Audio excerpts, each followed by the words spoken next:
বৃষ্টির রাতে অপ্রত্যাশিত প্রস্তাব। মা, তুমি কি আমাকে বিয়ে করবে? এই বৃষ্টির রাতে আমি আর লুকিয়ে রাখতে পারছি না গে।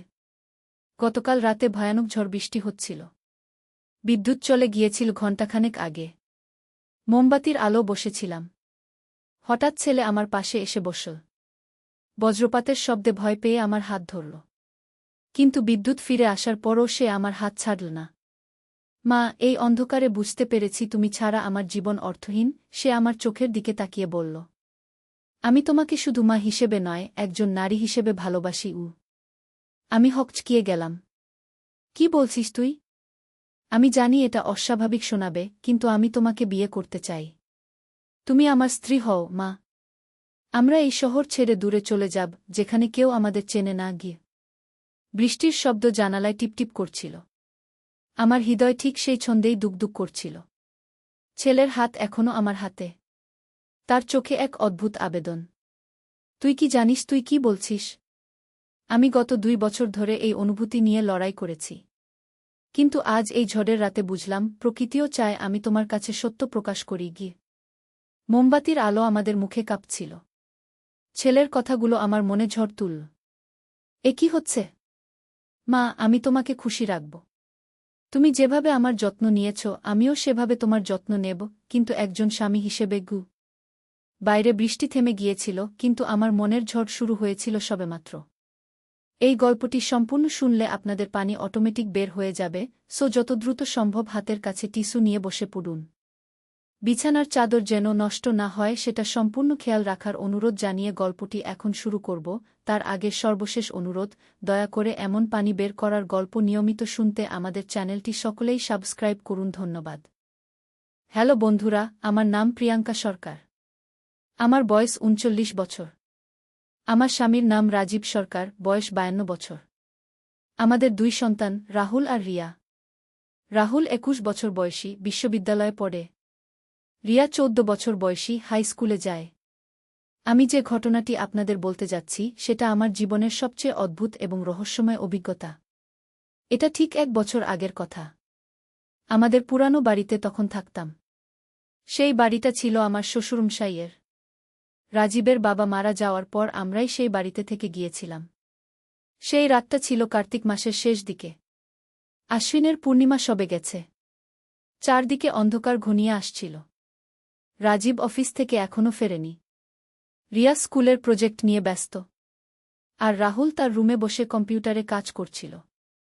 আমি রান্নাঘরে খাবার তৈরি করছিলাম। হঠাৎ বিদ্যুৎ চলে গেল। সারা এলাকায় অন্ধকার নেমে এল।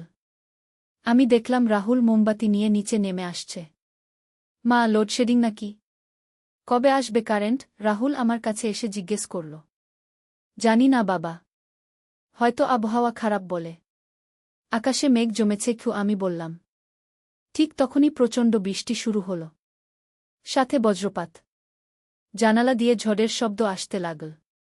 রিয়া ভয় পেয়ে আমার কাছে এসে দাঁড়াল। মা, খুব ভয় লাগছে। এত বজ্রপাত কেন হচ্ছে? রিয়া আমার পাশে এসে বসল। আমরা সবাই বসার ঘরে এসে একসাথে বসলাম। মোমবাতির আলো চারদিক কাঁপছিল। রাহুল আমার পাশের সোফায় বসেছিল। হঠাৎ একটা খুব জোরে বজ্রপাত হল। আমি চমকে উঠলাম। রাহুল দেখল আমি ভয় পেয়েছি। সে আমার হাত ধরল। মা, ভয় পেও না। আমি আছি। তার হাতের স্পর্শে আমার কিছুটা ভয় কমা। কিন্তু একটু পরেই আবার জোরে বজ্রপাত হল। আমি আরও কাছে সরে গেলাম রাহুলের। রিয়াও আমার অন্য পাশে এসে বসল। বৃষ্টি একটানা চলতে লাগল। আধ ঘণ্টা পার হয়ে গেল। রাজীব এখনও ফেরেনি। আমি চিন্তিত হয়ে পড়লাম। ফোন করতে গেলাম, কিন্তু নেটওয়ার্ক নেই। মা, বাবা নিশ্চয়ই অফিসেই আটকে পড়েছেন। এত বৃষ্টিতে রাস্তায় বের হওয়া নিরাপদ নয়। রাহুল আমাকে সান্ত্বনা দিল। আমি মাথা নাড়লাম। কিন্তু মনটা অস্থির ছিল। রাহুলের হাত এখনও আমার হাতের উপর। তার স্পর্শে আমার একটু শান্তি লাগছিল।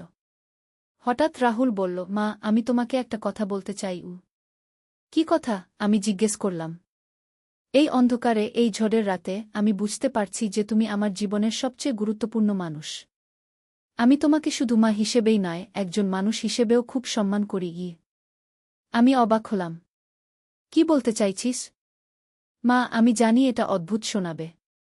কিন্তু আমি চাই তুমি আমার সাথে একটা নতুন জীবন শুরু করো। আমরা এই জায়গা ছেড়ে দূরে কোথাও চলে যাই। একটা নতুন শহরে, যেখানে কেউ আমাদের চেনে না গিয়ে। আমার মাথা ঘুরতে লাগল। তুই কি বলছিস রাহুল?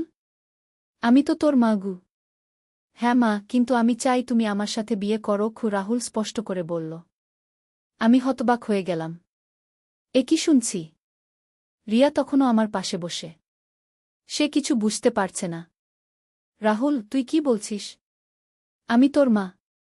এসব কথা বলতে নেই, আমি কঠিন গলায় বললাম। মা, আমি গত 2 বছর ধরে এই চিন্তায় আছি। আমি তোমাকে ভালোবাসি। শুধু মা হিসেবে নয়, একজন নারী হিসেবেও।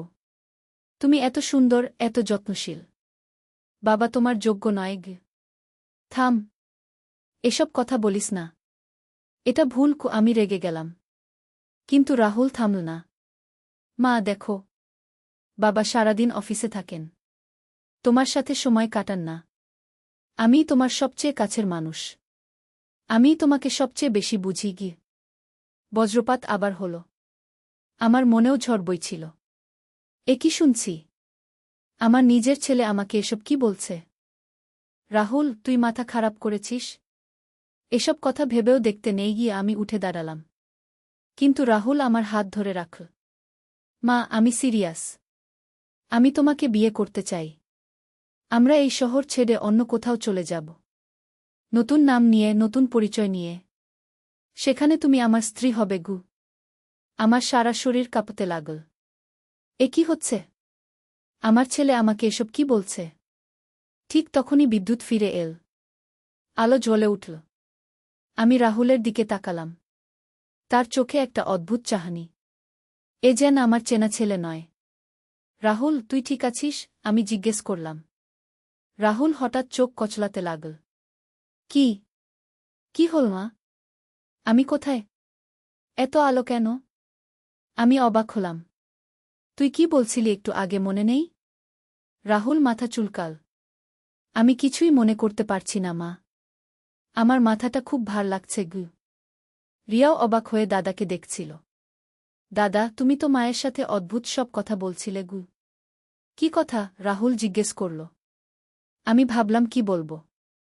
হয়তো অন্ধকার আর ঝড়ের মধ্যে রাহুলের মানসিক অবস্থা একটু বিগড়ে গিয়েছিল। এখন আলো জ্বলতেই সে স্বাভাবিক হয়ে গেছে। কিছু না বাবা। হয়তো ভয় পেয়েছিলি গু, আমি বললাম। এমন সময় রাজীব ফিরে এল। সে খুব ভিজেছিল। এত বৃষ্টি। রাস্তায় জল জমে গেছে। কোনো রকমে পৌঁছলাম। রাজীব ড্রেস চেঞ্জ করে এল। আমরা সবাই একসাথে খাবার খেলাম। রাহুল স্বাভাবিক আচরণ করছিল। যেন কিছুই হয়নি। কিন্তু আমার তোর প্রিয় ভাত, ডাল আর মাছ গু, আমি বললাম। বাহ, চল খাই গু। রাহুল খুশি হয়ে খেতে বসল। খাওয়ার সময় আমি রাহুলকে লক্ষ্য করছিলাম। সে কি সত্যিই কিছু মনে রাখেনি? নাকি ভান করছে? সন্ধ্যাবেলা রাহুল আমার কাছে এল। মা, গতকাল রাতের কথা আমার একটু একটু মনে পড়ছে গি। আমার হৃদয় দুকদুক করতে লাগল। কি মনে পড়ছে? আমি তোমাকে কি যেন বলেছিলাম? অন্ধকারে। কিন্তু ঠিক মনে করতে পারছি না ঘি। রাহুল মাথা চুলকাল। তুই ভয় পেয়েছিলি? কিছু না ঘি, আমি এড়িয়ে গেলাম। না মা, আমার মনে হচ্ছে আমি তোমাকে কিছু একটা গুরুত্বপূর্ণ কথা বলেছিলাম। কিন্তু কি? আমি চুপ করে রইলাম। কি বলবো? এভাবে দিন কাটতে লাগল। রাহুল মাঝে মাঝে চেষ্টা করত গত রাতের কথা মনে করতে। কিন্তু পারত না। আর আমি ভাবতাম, এসব কি হল? কিছুদিন পর আমি একটা অদ্ভুত ব্যাপার লক্ষ্য করলাম। আমাদের বাড়ির পুরানো আয়নাটা মাঝে মাঝে অদ্ভুত আলো ছড়াচ্ছে। রাতের বেলা আয়নার সামনে দিয়ে গেলে মনে হয় কেউ যেন সেখানে দাঁড়িয়ে আছে।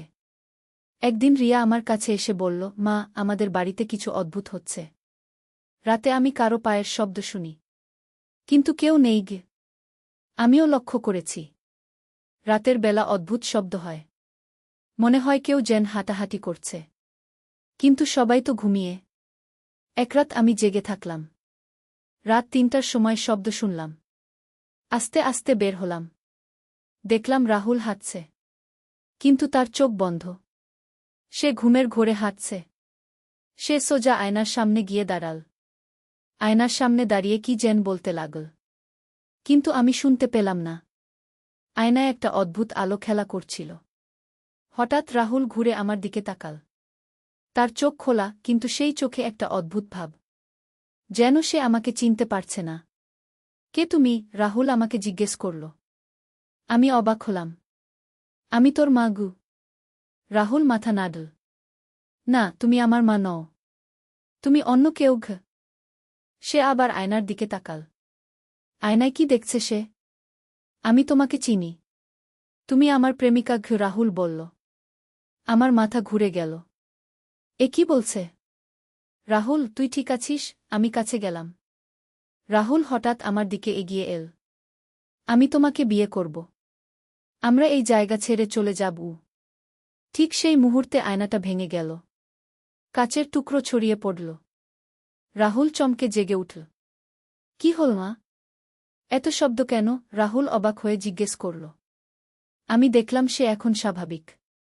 আয়নাটা ভেঙে গেছে। রাহুল আয়নার দিকে তাকাল। কিভাবে ভাঙল? আমি কিছু বললাম না। ভোর পর্যন্ত জেগে রইলাম। ভাবছিলাম এসব কি হচ্ছে। রাহুলের কি সমস্যা হয়েছে? পরের দিন আমি রাহুলকে ডাক্তার দেখাতে নিয়ে গেলাম। ডাক্তার বলল, কোনো সমস্যা নেই। হয়তো চাপে আছে। বিশ্রাম নিতে বলুন। কিন্তু আমি জানতাম এটা সাধারণ কিছু নয়। আমাদের বাড়িতে কিছু অস্বাভাবিক ঘটছে। আয়নাটা ভাঙার পর থেকে রাহুলের আচরণ আবার স্বাভাবিক হয়ে গিয়েছিল। আমি ইন্টারনেটে সার্চ করলাম। জানতে পারলাম পুরানো আয়না মাঝে মাঝে অদ্ভুত শক্তি ধরে রাখে। সেই শক্তি মানুষের মনকে প্রভাবিত করতে পারে। আমি বুঝলাম রাহুলের সমস্যা ছিল সেই আয়নার কারণে। আয়নায় কোনো অশুভ শক্তি ছিল যা রাহুলকে প্রভাবিত করছিল। রাতে ঘুমের ঘোরে সে আয়নার কাছে যেত এবং সেই শক্তির প্রভাবে পড়ত। আয়না ভেঙে যাওয়ার পর রাহুল স্বাভাবিক হয়ে গেল। সে আর কখনো সেই রাতের কথা মনে করতে পারেনি। আর আমিও কাউকে কিছু বলিনি। তবে আমি ঠিক করলাম আমাদের বাড়ি থেকে সব পুরানো জিনিসপত্র সরিয়ে দেব। কে জানে আর কি কি অশুভ শক্তি লুকিয়ে আছে। এভাবেই শেষ হল আমাদের সেই রহস্যময় অভিজ্ঞতা। রাহুল এখন স্বাভাবিক জীবনযাত্রা করছে। কলেজ থেকে পাশ করে চাকরি খুঁজছে। সে আর কখনো আমাকে সেই ধরনের কথা বলেনি। কিন্তু আমি মাঝে মাঝে ভাবি, যদি সেই আয়না না ভাঙত তাহলে কি হতো? রাহুল কি সত্যিই তার ভুল পথে চলে যেত? আমি বুঝেছি কিছু পুরানো বস্তুর মধ্যে নেগেটিভ এনার্জি থাকে। সেগুলো মানুষের মনকে প্রভাবিত করতে পারে। আমাদের বাড়ির সেই আয়নাটা হয়তো কোনো দুর্ঘটনার সাক্ষী ছিল। আমি পরে রাজীবের কাছ থেকে জানলাম যে সেই আয়নাটা তার দাদামশাইয়ের আমল থেকে ছিল। তার দাদামশাই সেটা কিনেছিলেন একটা পুরানো বাড়ি থেকে। সেই বাড়িতে নাকি একসময় একটা ট্র্যাজেডি ঘটেছিল। কয়েক মাস পর আমি সেই পুরানো বাড়ির খোঁজ নিলাম। জানতে পারলাম সেই বাড়িতে ৩০ বছর আগে একটা ভয়ানক ঘটনা ঘটেছিল। একটা ছেলে তার নিজের মায়ের প্রেমে পড়ে গিয়েছিল। সে তার মাকে বিয়ে করার প্রস্তাব দিয়েছিল।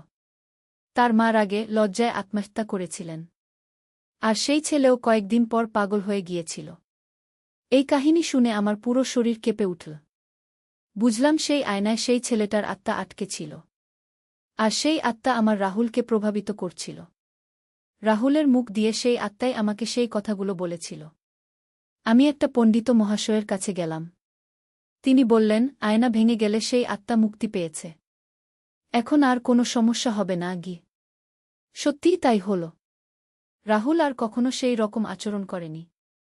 সে এখন একটা সফটওয়্যার কোম্পানিতে চাকরি করে। তার একটা গার্লফ্রেন্ড আছে। সে খুব স্বাভাবিক জীবনযাত্রা করছে। কিন্তু আমি মাঝে মাঝে ভাবি, যদি সেই রাতে বৃষ্টি না হতো, যদি বিদ্যুৎ না যেত, যদি আমরা সেই আয়নার সামনে না যেতাম, তাহলে কি সেই ভুতুড়ে শক্তি রাহুলকে প্রভাবিত করতে পারত না? এখন আমি বুঝি প্রকৃতি আমাদের রক্ষা করেছিল। সেই ঝড় বৃষ্টি, বজ্রপাত সবকিছুই হয়েছিল যাতে সেই আয়নার অশুভ শক্তি বেরিয়ে আসে এবং আমরা তার থেকে মুক্তি পাই।